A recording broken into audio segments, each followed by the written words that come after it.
Trevor. But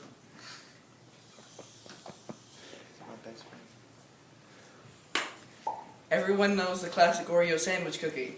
They're the world's best-selling cookie with more than 450 billion sold to date. Oreos were developed in a New York City bakery and originally included pork fat in the center. Did you know that it actually wasn't the first cookie of its kind? In 1908, the Hydrox cookie was first manufactured. It had a black shell with cream filling, much like the Oreo we know today. In 1912, the Oreo biscuit was launched as an imitation of the Hydrox cookie. But Hydrox was given a bad reputation because everybody thought that Hydrox would launch an imitation of the Oreo. The Oreo biscuit's original design was a black wreath in a circle with the printed letters OREO in the center. In the United States, they were sold in novelty cans with clear glass lids for 25 cents a piece or for 30 cents a pound. In 1921, the delightful treats were renamed the Oreo sandwich, and in 1974 they were changed to the Oreo chocolate sandwich cookie.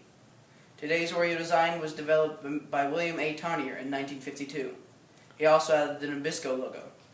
Today's cream filling was made by a Nabisco scientist named Sam Porcello in 1993. Porcello lived until age 76, and when he died he had 5 patents on Oreo products.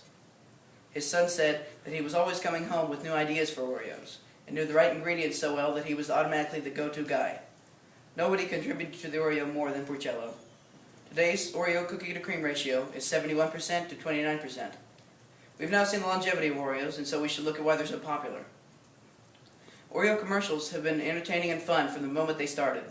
They have also changed greatly over the years, and are now in English, Spanish, French, Italian, African, Chinese, Japanese, and Indian. They broadcast all over the world with commercials about how the small but powerful cookie has changed millions. The messages are clear in each commercial, and the slogans have changed greatly. In 1950, their slogan was, "Oh, oh, Oreo." And in 1986, it was, "Who's the kid with the Oreo cookie?"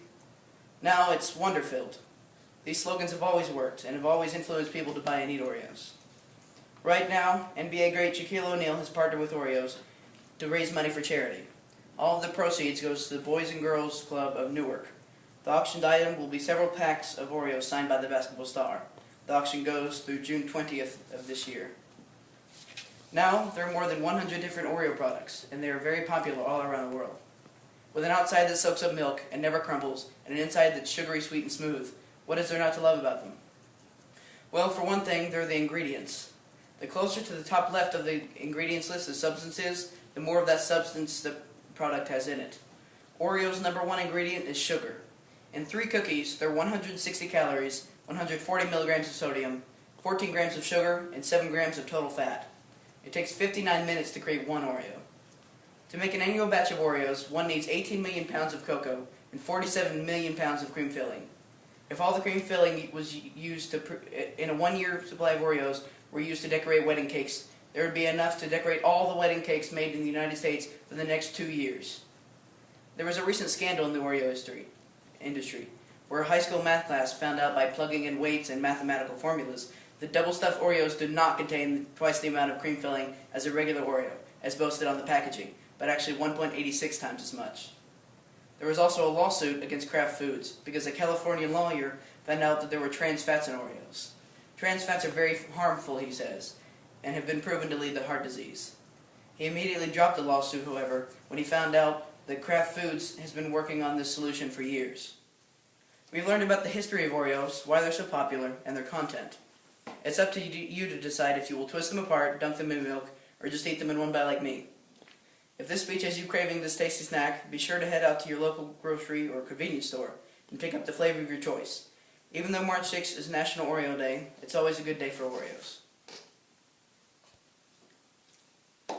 all right.